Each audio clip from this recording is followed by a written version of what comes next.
नमस्कार प्रिय दर्शकों, एक बार फिर आपका स्वागत है। प्रिय दर्शकों, आज फिर एक नई कहानी, एक नया वीडियो लेकर के हम हाजिर हुए हैं।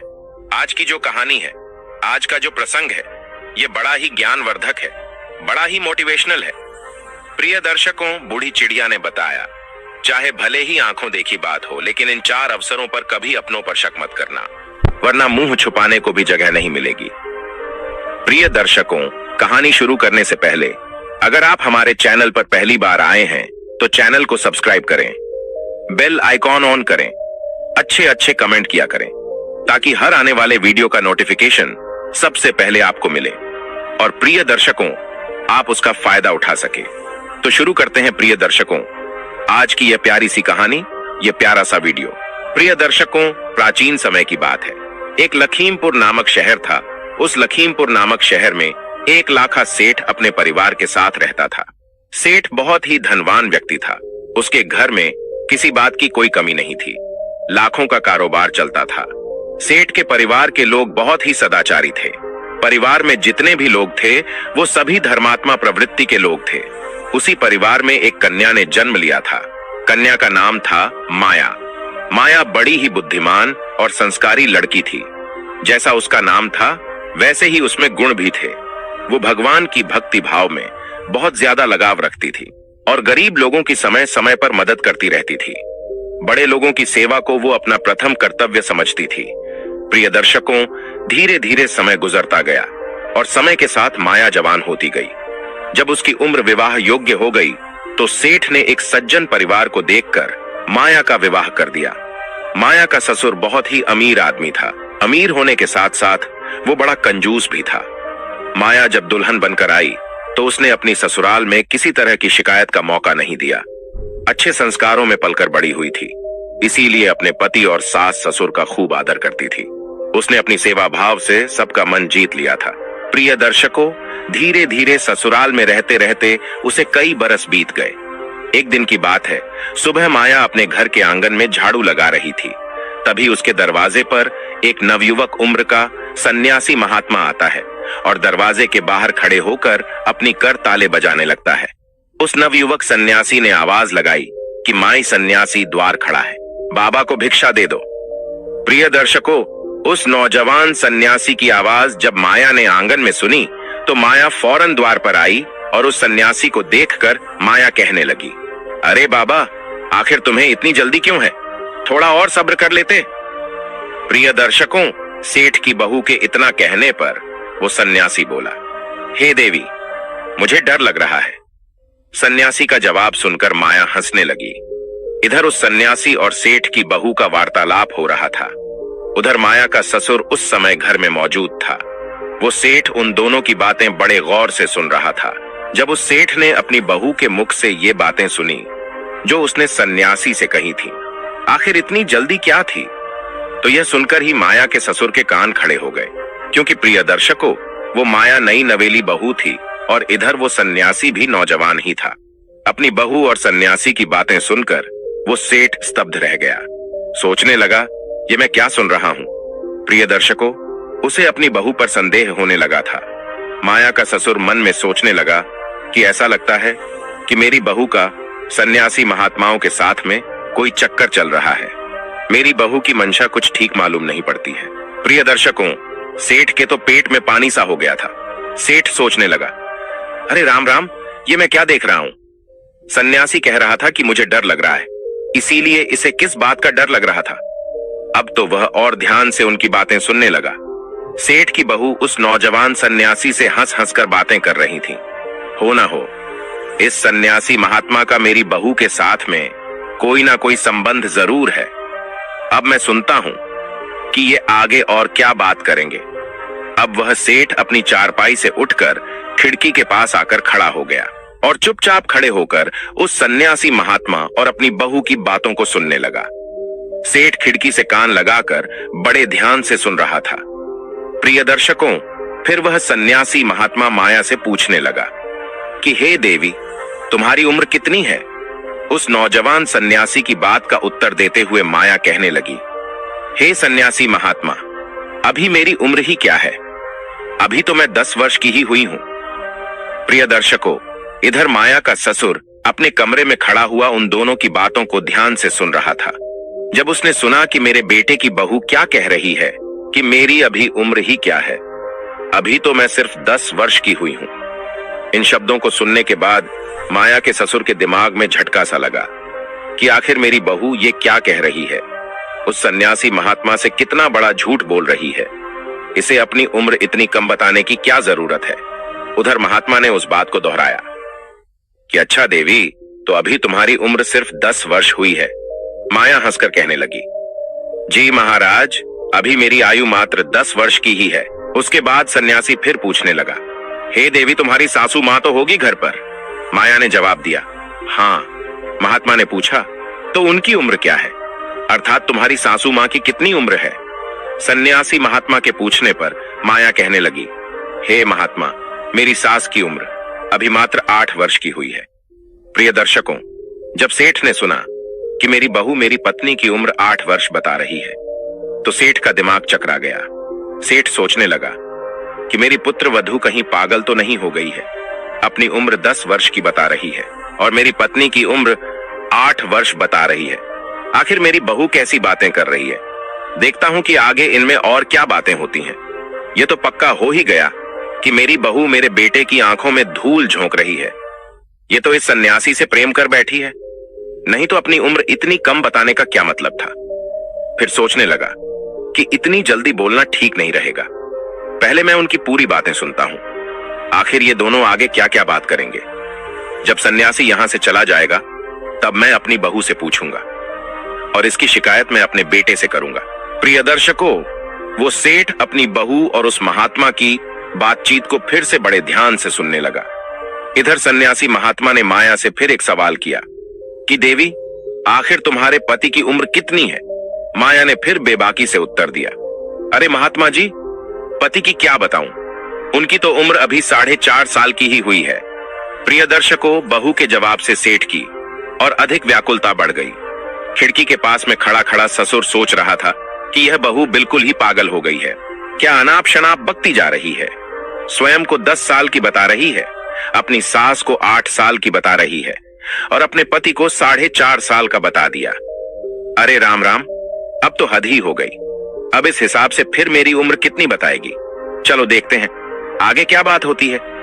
पहले मैं उनकी पूरी बात सुन लेता हूं कि यह मेरे बारे में क्या बोलेगी।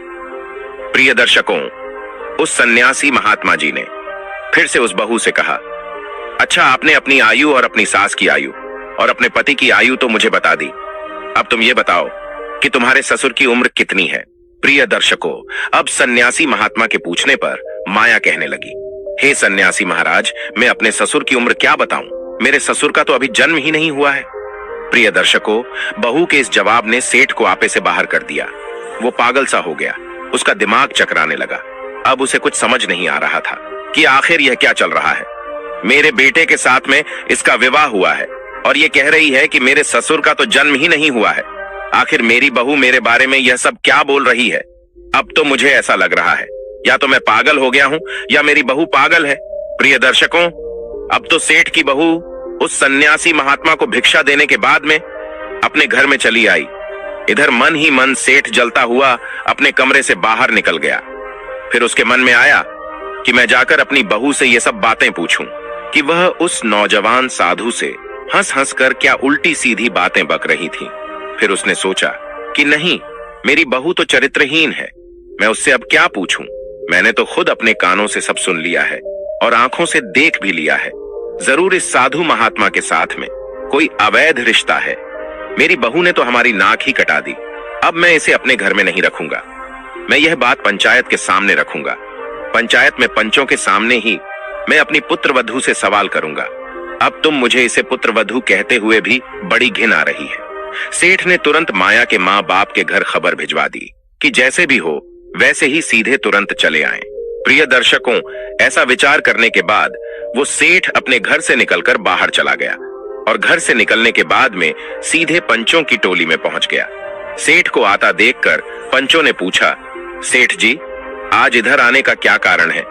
आज तो आप बहुत परेशान दिख रहे हो, कोई बात हो गई क्या? पंचों के पूछने पर दुखी होता हुआ सेठ कहने लगा, पंचों, आज मैं किसी को अपना मुंह दिखाने लायक नहीं रहा।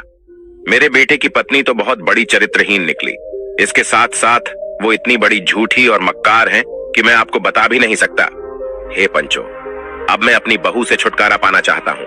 मैं तो जैसे तैसे करके वहां से बचकर आया हूँ, नहीं तो आज मैं अपनी बहू की बातें सुन सुनकर पागल हो जाता। तब पंचों ने पूछा, आखिर ऐसी क्या बात हो गई जो आप पागल हो जाते?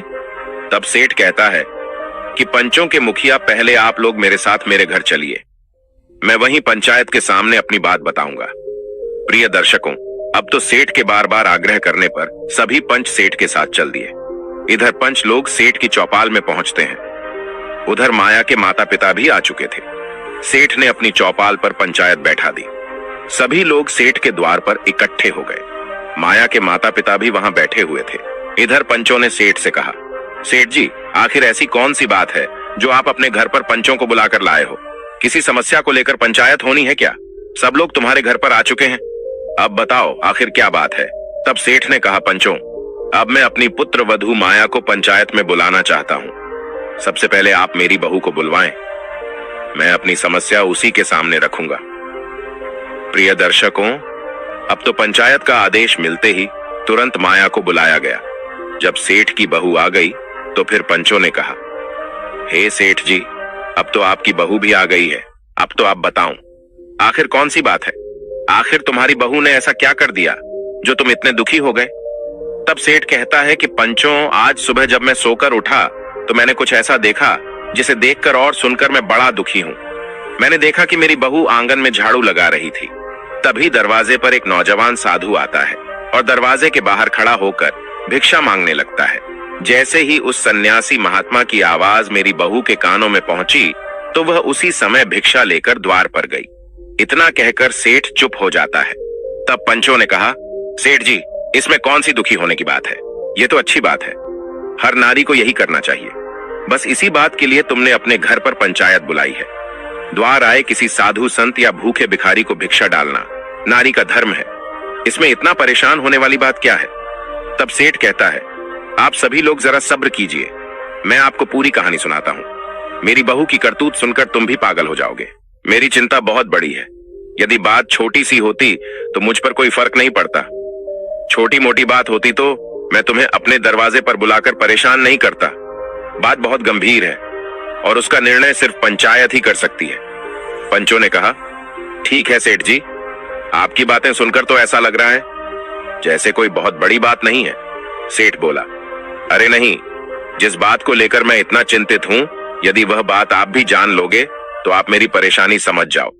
तब पंचों के मुखिया कहने लगा, सेठ जी, इतनी देर से आप हमें गोल गोल घुमा रहे हो, साफ साफ क्यों नहीं बताते कि बात क्या है? तब सेठ कहता है, देखो बात यह है कि मेरे द्वार पर भिक्षा मांगने एक नवयुवक उम्र का सन्यासी आया तो मेरी बहू को चाहिए था कि वह चुपचाप ले जाकर उसे भिक्षा दे देती। उससे बातचीत करने की क्या जरूरत थी? और बातचीत भी की कि उसने ऐसी बातचीत की, यदि उस बात को तुम लोग सुनोगे तो तुमको भी लगेगा कि मेरी बहू ठीक नहीं है। फिर आपको पता लग जाएगा कि मैंने यहाँ पंचायत क्यों बुलाई है। अब ये बात आप मेरी बहू के मुंह से ही सुनिए कि मेरी बहू और उस नौजवान सन्यासी में क्या बातचीत हुई थी। प्रिय दर्शकों, सेठ ने जब इतनी बात कही तो उसकी बहू कहने लगी, पिताजी, बताने के लिए तो मैं भी बता सकती हूँ कि मेरे बीच और उस महात्मा जी के बीच में क्या बातचीत हुई थी, लेकिन पिताजी, घर में पंचायत आपने बुलाई है, इसलिए पहले आपका अधिकार बनता है कि आप ही बताएं। उसके बाद मैं आपका प्रत्येक सवाल का जवाब जरूर दूंगी। प्रिय दर्शकों, बहू की बात सुनने के बाद पांचों को भी लगा कि बहू ठीक कह रही है। तब पंचों ने कहा, सेठ जी, आप बात को इधर उधर मत घुमाइए, अपनी समस्या को आप ही बता दीजिए। आपको बहू से क्या परेशानी है? उसने ऐसा क्या कर दिया जो आपको इतनी बेचैनी हो रही है? क्या उसने कोई ऐसा कदम उठा लिया है जो समाज और मर्यादा के विरुद्ध है? यदि उसने ऐसा किया है तो उसे पंचायत की ओर से इस बात का दंड दिया जाएगा। आप निश्चिंत रहिए, पहले आप पंचायत को पूरी बात बताएं। तब सेठ बोला, अरे भाई, बात कुछ ऐसी है जिसे बताने में मुझे बहुत लज्जा आ रही है। आपको तो पता है मैं इस गांव का बहुत ही इज्जतदार सेठ हूं, लेकिन मुझे तो ऐसा लगता है मेरी बहू ने मेरी सारी इज्जत मिट्टी में मिला दी है। मेरी सारी इज्जत मेरी बहू ने उस सन्यासी महात्मा से बात करते ही धूल में मिला दी। कुछ ऐसी बातें हैं जो ना तो कहने में आ रही हैं और ना आपको सुनकर अच्छी लगेंगी। इसलिए आप बहू से ही पूछ लीजिए। तब 5 लोग बोले, बहू अब तू ही बता दे कि आखिर सन्यासी और तेरे बीच में क्या बात हुई थी। तब माया कहती है, ठीक है पिताजी, यदि आपको बताने में शर्म आ रही है तो मैं ही बता देती हूँ कि मेरे और महात्मा के बीच क्या बात हुई थी। लेकिन पिताजी, शुरुआत आपको करनी पड़ेगी। पहली बात आप कहेंगे, फिर मैं उसका उत्तर दूंगी। यदि मैं गलत हूं तो पंचायत मुझे जो सजा सुनाएगी मुझे मंजूर है। तब सेठ कहता है, सब लोग ध्यान से सुनो। मेरे द्वार पर एक सन्यासी महात्मा भिक्षा मांगने आया। तो सेठ अपनी बहू से बोला कि बहू, जब वह महात्मा आया तो तुमने उससे क्या कहा था कि सन्यासी जी अभी इतनी जल्दी किस बात की है। सेठ अपनी बहू से बोला, बताओ तुमने यह बात उस सन्यासी से कही थी या नहीं। समस्त पंचायत के सामने मैं तुमसे यह जानना चाहता हूं कि तुमने उस महात्मा से ऐसा क्यों कहा।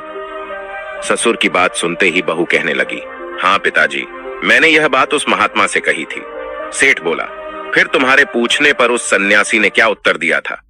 तो बहू ने बताया कि हे ससुर जी, उस सन्यासी महात्मा जी ने कहा था कि मुझे डर लग रहा था। तब सेठ ने कहा, हे बहू, अब तुम पूरी पंचायत के सामने यह बताओ कि आखिर उस बात का क्या मतलब था। ऐसी बात सुनकर भला किसका दिमाग नहीं घूमेगा। मैं तो तभी समझ गया था कि तुम्हारा चरित्र ठीक नहीं है, इसलिए मैं तुम्हें अब अपने घर में नहीं रखूंगा। तब बहू जवाब देती है, ससुर जी, अगर मेरी बात गलत निकली तो मैं सबके सामने कहती हूं कि मैं तुम्हारे घर को छोड़कर चली जाऊंगी। पहले मेरी बात पूरी सुन लो। तब बहू कहती है, पिताजी, मैंने उस नौजवान सन्यासी से इसलिए यह बात कही थी कि उसने छोटी सी उम्र में ही सन्यास धारण कर लिया। जो उम्र खेलने कूदने, हंसने खेलने की होती है, उस उम्र में उसने वैराग्य धारण करके सन्यासी बन गया। वही बात मैंने उससे पूछी थी कि तुम्हारी तो अभी बहुत उम्र पड़ी है। लोग जब बूढ़े हो जाते हैं तब भगवान का भजन करते हैं, लेकिन तुम तो अभी से भगवा धारण करके घूम रहे हो। तो मैंने उससे कहा था कि अभी इतनी जल्दी क्या थी जो तुम महात्मा बन गए, उम्र तो बहुत लंबी है। तब सन्यासी ने मेरी बात का जवाब यह कहकर दिया था कि मुझे डर लग रहा था। इसीलिए सन्यासी के बातों का मतलब था कि मौत का कोई भरोसा नहीं कब आ जाए। लोग बुढ़ापे में भजन करने लगते हैं, लेकिन यहाँ तो एक पल का पता नहीं है कि मौत कब आकर दबा ले। मरने से पहले मनुष्य को अपने कल्याण के लिए जितना कर ले वही उसके साथ जाता है। एक प्रकार से देखा जाए तो बुढ़ापे की कोई अवस्था नहीं होती, सबको बूढ़ा ही समझना चाहिए। बुढ़ापा तो मौत से पहले की अवस्था होती है, लेकिन एक छोटे से बच्चे को भी नहीं पता है कि मौत कब आएगी। इसका मतलब है कि छोटे से बच्चे को भी आप बच्चा ना समझे, उसे बूढ़ा समझना चाहिए। मौत जब आती है तो वह बूढ़ा, जवान और बालक किसी को नहीं देखती। जिसकी मौत आती है वह उसे उठा ले जाती है, चाहे कोई बालक हो या जवान हो। इसलिए भगवान का भजन बचपन से ही शुरू कर देना चाहिए। बुढ़ापा किसने देखा है, क्या पता बुढ़ापे तक हम पहुंच पाएं या ना पहुंच पाएं। यही बात सन्यासी ने कही थी कि मैं मौत से डर गया था, इसलिए इतनी कम उम्र में सन्यास धारण कर लिया। पता नहीं मेरी जिंदगी का अंत कब हो जाए, न जाने कब मेरी सांसें थम जाएं। मैंने अपनी जवानी में बहुत सारे लोगों को मरते हुए देखा है, इसलिए मैंने डर की वजह से जवानी में ही सन्यास धारण कर लिया। इसलिए उस सन्यासी महात्मा ने मेरे पूछने पर यह बताया कि मुझे बहुत भारी डर लग रहा था। अब बताइए ससुर जी, मैंने और सन्यासी ने क्या गलत कहा था। प्रिय दर्शकों, बहू की बात सुनकर पूरी पंचायत के लोग बहू की बुद्धि की प्रशंसा करने लगे। इधर सेठ के भी समझ में आ चुका था कि मेरी बहू की बातों का मतलब बहुत ही साफ सुथरा था। मैं तो उसे व्यर्थ ही गलत समझ बैठा। तब माया कहती है, ससुर जी, अभी मेरी बात पूरी नहीं हुई है, मैं आगे की बातों का मतलब भी आपको बताती हूँ, ध्यान से सुनो। तब बहू ने जवाब दिया, हे पिताजी, उसके बाद उस सन्यासी महात्मा ने मुझे मेरी उम्र पूछी तो मैंने उस सन्यासी महात्मा को अपनी आयु 10 वर्ष बताई। बहू बोली, पिताजी, क्या यही कहा था? इस पर सेठ ने तुरंत जवाब दिया, हाँ, तुमने यही कहा था। अपनी आयु सन्यासी महात्मा को 10 वर्ष बताई थी, जबकि तुम तो 30 वर्ष की हो चुकी हो। सन्यासी महात्मा से यह झूठ क्यों बोला? तुम्हारा झूठ बोलने के पीछे मुझे तुम्हारी नीयत साफ नहीं लगी। तब वह कहने लगी, ससुर जी, थोड़ा सब्र करिए, मैं वह भी बताती हूँ कि मैंने उससे ऐसा क्यों कहा था। अपनी उम्र उसे 10 वर्ष की क्यों बताई थी? अपनी उम्र 10 वर्ष की बताने का कारण यह था, पिताजी, वैसे तो मैं 30 वर्ष की हो चुकी हूँ, लेकिन मैं इस आयु को आयु नहीं मानती। मैं तो सिर्फ अपनी आयु 10 वर्ष की मानती हूँ, क्योंकि अब से 10 साल पहले एक संत से मैंने गुरु दीक्षा ली थी। 10 वर्ष पहले मुझे भगवान की भक्ति का ज्ञान हुआ। उनकी कथा कीर्तन में मेरा मन लगा। जब से मैं भगवान से जुड़ गई हूँ, उन्हें पहचान गई हूँ। जितना समय मेरा भगवान की भक्ति में बीता है, उतनी ही उम्र मेरी सार्थक हुई है। बाकी जीवन तो मेरा व्यर्थ चला गया। संसार में मनुष्य चाहे जितना जी ले, लेकिन उतनी ही आयु उसकी सफल माननी चाहिए जितने समय उसने भगवान का भजन किया है। बाकी उम्र में तो उसने पशुओं की तरह जीवन जिया है, खाया है, सोया है और भोगों में रत रहा है। ये काम तो पशु भी करते हैं। इस उम्र को व्यर्थ समझना चाहिए। मैं 10 वर्ष से सत्संग से जुड़ी हूं, इसलिए मैंने अपनी आयु उस संत को 10 वर्ष बताई थी। अब आप बताइए मैंने उसे क्या गलत कहा? प्रिय दर्शकों, बहू का यह भी जवाब सुनकर सेठ निरुत्तर रह गया। उसे कोई जवाब नहीं आया। पंचायत के लोग माया का जवाब सुनकर वाह वाह करने लगे। धन्य हो पुत्री, वाकई में तुम बहुत समझदार हो। तब सेठ कहने लगा, हे बहू, तुमने अपनी आयु 10 वर्ष बताई, यह तो बात समझ में आती है, लेकिन तुमने अपनी सास की उम्र भी 8 वर्ष ही क्यों बताई? अपने पति की उम्र 4.5 वर्ष क्यों बताई, जबकि तुम्हारी सास की उम्र 60 साल से ऊपर की हो चुकी है? इसका मतलब हमें जरूर समझाओ। प्रिय दर्शकों, तब सेठ की पुत्र वधू कहने लगी, हे ससुर जी, अब आप मेरी बात बड़े ध्यान से सुनिए। सन्यासी के पूछने पर मैंने ऐसा क्यों बोला था? हे ससुर जी, जब मैं अपने मायके से ससुराल आई थी, उस समय आपके घर में न तो पूजा पाठ होती थी, न कोई कथा सत्संग होता था। लेकिन मेरे कहने पर सासू माँ उस दिन से सत्संग में जाने लगी, भगवान के भजन सुनने लगी और भगवान का भजन कीर्तन भी करने लगी। और उन्हें भजन कीर्तन करते हुए, सत्संग को सुनते हुए, भगवान का पूजा पाठ करते हुए 8 साल का समय हो गया है। इसलिए सन्यासी महात्मा के पूछने पर मैंने उन्हें बता दिया कि मेरी सासू माँ की उम्र 8 वर्ष की हुई है। अब बताओ पिताजी, मैंने क्या गलत बात कही? बहू की बात सुनकर सेठ बोला, अच्छा तो ये बात थी, मैं तो तुम्हें पागल समझ रहा था। माया बोली, पिताजी, इसी हिसाब से मैंने अपने पति की आयु बताई थी, 4.5 साल, क्योंकि ससुर जी 4.5 साल पहले हमारी सासू माँ के घुटने का इलाज हुआ था और उस समय उनसे चला नहीं जाता था। तब मेरे पति ही मुझे और सासू माँ को मंदिर तक लेकर जाते थे। इसी बहाने से उन्हें भी भगवान के दर्शन हो जाते थे। धीरे धीरे उनकी रुचि भगवान की भक्ति में बढ़ गई। इसीलिए ऐसा समझ लो कि मेरे पति का भी उस दिन जन्म हो गया था। इस वजह से मैं सन्यासी महात्मा के पूछने पर अपने पति की उम्र 4.5 साल बताई थी। और पिताजी, अंत में बात आपकी, तो मैं आपके लिए इसलिए बताया था कि उनका जन्म नहीं हुआ है, क्योंकि पिताजी जिस दिन से मैं ससुराल में आई हूं, तब से मैं देख रही हूं कि न तो आपने किसी से दीक्षा ली है और न ही कभी भगवान के मंदिर में कथा कीर्तन में जाते हो। और तो और आज तक आपने अपने हाथों से किसी प्रकार का कोई दान भी नहीं किया है, कोई पुण्य का कार्य नहीं किया है। आप धर्म कर्म से बिल्कुल दूर रहे हो। इसलिए मैंने आपको बोला था कि आपका अभी जन्म नहीं हुआ है। आपने अपनी जिंदगी में कभी 2 रुपए का दान नहीं किया है। तब सेठ कहता है, हे बहू, मैं पूरे दिन दुकान पर बैठा रहता हूँ, व्यापार में लगा रहता हूँ। मुझे पूजा पाठ करने का, कथा कीर्तन सुनने का समय ही नहीं मिल पाता है। मैं तो तुम लोगों के भविष्य के बारे में चिंता करता रहता हूँ और तुम लोगों के लिए धन इकट्ठा करता हूँ। बहू ने जवाब दिया, पिताजी, आपने अपनी जिंदगी में 2 रुपए का भी कभी दान नहीं किया है। यदि गांव में कोई धार्मिक कार्य होता है, कोई भगवान की चर्चा होती है या भागवत कथा होती है, आप कभी भी उसमें नहीं गए। घर बैठकर भी कभी ईश्वर का ध्यान नहीं किया। आपने अपने जीवन में कभी कोई तीर्थ यात्रा नहीं की है। जब आपने अपने जीवन में धर्म कर्म कभी कुछ किया ही नहीं, तो मेरी दृष्टि से आप ऐसा समझो कि आप पैदा ही नहीं हुए हैं। इसीलिए वह सन्यासी महात्मा जी ने आपकी उम्र पूछी, तो मैंने सन्यासी महात्मा को बता दिया कि अभी तक मेरे ससुर जी का जन्म ही नहीं हुआ है। प्रिय दर्शकों, अपनी पुत्र वधू के मुख से इन बातों को सुनकर वो सेठ बड़ा शर्मिंदा होता है। उसने पूरी पंचायत के सामने अपने दोनों कान पकड़कर अपनी बहू से क्षमा मांगी और अपनी बहू से कहता है, बेटी, मैंने तुम्हारे बारे में बहुत गलत सोचा था, मुझे क्षमा कर दो। तुम्हारी बातें सुनकर तो ऐसा लग रहा है कि मुझे तुम पर गर्व होना चाहिए कि तुम वास्तव में बड़ी बुद्धिमान हो। प्रिय दर्शकों, इसके बाद सभी पंचों से हाथ जोड़कर सेठ ने माफी मांगी और अपनी पुत्र वधू को लेकर घर के अंदर चला गया। घर आने के बाद सेठ ने अपनी पुत्र वधू से कहा कि पुत्री, आज तूने मेरी आंखें खोल दी। वास्तव में मेरा अभी तक जन्म नहीं हुआ है, अब मैं भी जन्म लेना चाहता हूँ। ससुर की इतनी बात सुनते ही बहू कहने लगी, ससुर जी, यह तो बहुत ही अच्छी बात है, जब जागो तभी सवेरा। ये भी बहुत बड़ी बात होती है कि बुढ़ापे में ही सही कम से कम भगवान से तो जुड़ गए, वरना तो लोग पूरा जीवन निकाल देते हैं, खाने सोने में कभी भगवान का भजन नहीं करते। प्रिय दर्शकों, अगले दिन सेठ ने अपने मुनीम को अपने पास बुलाया और मुनीम से कहा कि मुनीम जी, हमारे गोदाम में जो बचा हुआ पिछले साल का अनाज पड़ा है, वह अनाज खराब हो चुका है। जो अनाज आज तक किसी व्यापारी ने नहीं खरीदा है, वह सारा अनाज बोरियों में भरवा कर बाहर निकलवा लो। उस अनाज को मैं गरीब और असहाय लोगों को दान में दूंगा। अब मैं अपनी बची हुई जिंदगी में अपने हाथों से खूब पुण्य का कार्य करना चाहता हूँ। प्रिय दर्शकों, इस प्रकार सेठ के मुनीम ने पिछले साल का वह अनाज बोरियों में भरवाकर सेठ के दरवाजे पर लाकर रख दी। बारिश में भीगने की वजह से बेकार हो चुका था। सेठ ने सोचा कि इस बेकार अनाज को ही गरीबों में दान कर दूं।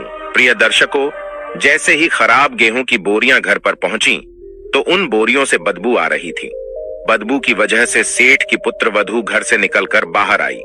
माया ने घर के बाहर जाकर देखा कि खराब गेहूं की बोरियां भरी हैं।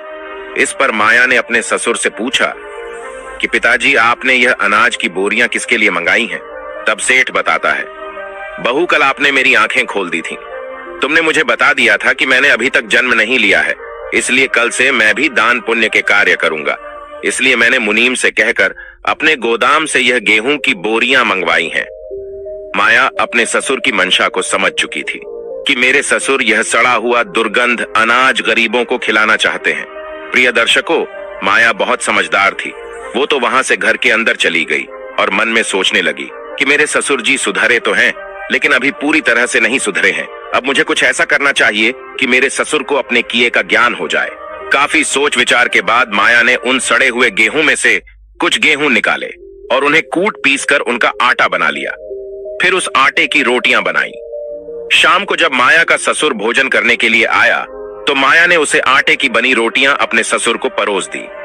प्रिय दर्शकों, जैसे ही सेठ भोजन करने को बैठा तो सड़े हुए अनाज की रोटियां खाकर वह एकदम से उल्टी करने लगा और रोटियों से दुर्गंध आ रही थी।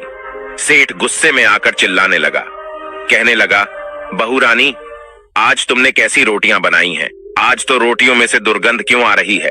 मेरा सारा मुंह खराब हो गया। माया ने रसोई से ही पूछा, क्या बात है पिताजी? तो सेठ कहने लगा, बहू रानी, आज आपने कैसी रोटियां बनाई हैं? इस रोटी को खाते ही मुझे उल्टी आने लगी। आज तुमने कैसा भोजन बनाया है? ससुर की बात सुनकर बहू रसोई से बाहर निकल कर आई और कहने लगी, ससुर जी, मैंने तो ठीक वैसी ही रोटियां बनाई हैं जैसे मैं रोज बनाती हूँ। तब सेठ बोला, नहीं नहीं बहू, जैसी तुम रोज रोटियां बनाती हो, आज वैसी नहीं बनी है। आज तो इस भोजन में बहुत दुर्गंध आ रही है। कहीं कोई जीव जंतु, कोई कीड़ा मकोड़ा तो नहीं गिर गया? तब माया कहती है, नहीं ससुर जी, मैंने तो अभी अभी अनाज पीसकर ताजी रोटियां बनाई हैं। सेठ बोला, तुमने कौन से गेहूं की रोटियां बनाई हैं? माया ने जवाब दिया, पिताजी, जो गेहूं आपने गोदाम से लाकर घर के बाहर रखे हैं, उन्हीं बोरियों में से मैंने कुछ गेहूं निकालकर आटा बना लिया। इस आटे की ये रोटियां बनाई हैं। प्रिय दर्शकों, सेठ को जैसे ही यह पता चला कि सड़े हुए गेहूं से रोटियां बनाई हैं, तो वह अपनी बहू पर चिल्लाने लगा कि बहू, तुमने उस सड़े हुए अनाज की रोटियां क्यों बनाई? मैंने तो वह अनाज गरीबों में दान करने के लिए लाया हूं। अपने खाने के लिए तो मैंने साफ सुथरा अनाज चौपाल में लगा रखा है। अपने ससुर की बात सुनकर बहू कहने लगी, पिताजी, मुझे पता था कि वह अनाज सड़ा हुआ है, इसीलिए तो मैंने सोचा कि मैं अभी से ऐसा खाना खाने की आपकी आदत बना दूं। तो ससुर ने पूछा, बहू, कैसी बात करती हो? कैसी आदत? किस आदत की बात कर रही हो? तब माया कहने लगी, ससुर जी, मैंने सुना है और हमारे वेद शास्त्र भी कहते हैं कि जैसा हम इस जन्म में किसी के लिए देते हैं, ठीक वैसा ही हमें अगले जन्म में मिलता है। इसीलिए ससुर जी, आज मैंने सोचा, इस जन्म में यदि आप गरीबों के लिए सड़ा गला हुआ अनाज का दान करेंगे तो अगले जन्म में हमारे लिए भी सड़ा गला हुआ ही खाने को मिलेगा। इसीलिए मैंने उस सड़े हुए गेहूं के आटे की रोटियां बनाई।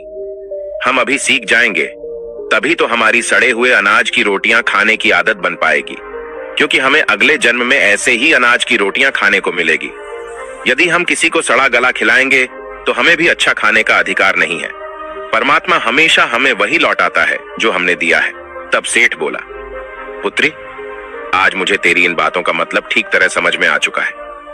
सेठ ने फौरन अपने मुनीम को बुलाया और कहने लगा कि इन गेहूं की बोरियों को ले जाकर किसी शहर के बाहर कूड़े के ढेर पर फेंक दो और जो हमारे गोदाम में अच्छे वाले अनाज की बोरियां लगी हैं उन्हें ले आओ। सेठ की बात सुनकर मुनीम भी बड़ा हैरान था। कहने लगा, मालिक ऐसा क्या हो गया? आपने तो ये अनाज गरीबों में बांटने के लिए मंगवाया था, क्या आपने अपने विचार बदल दिए हैं?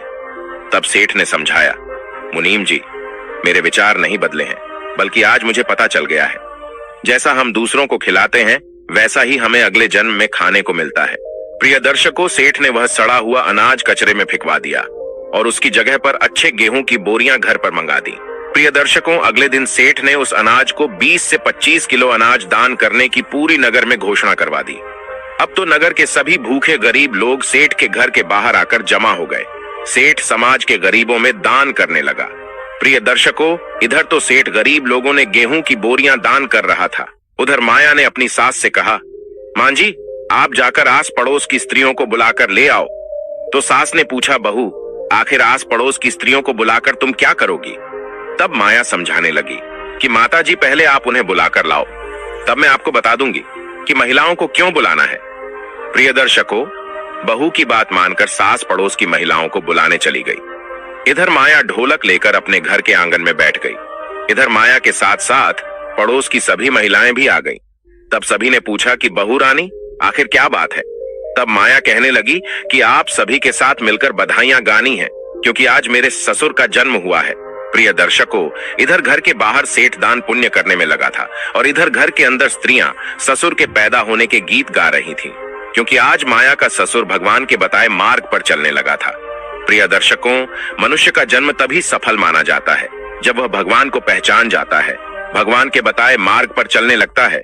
कहते हैं, बिना धर्म कर्म के मनुष्य पशु के समान होता है, धर्म बिन इंसान पशु समान है।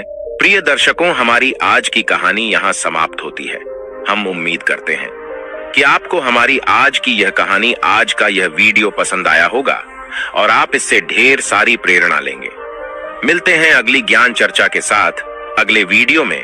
तब तक के लिए नमस्कार, धन्यवाद।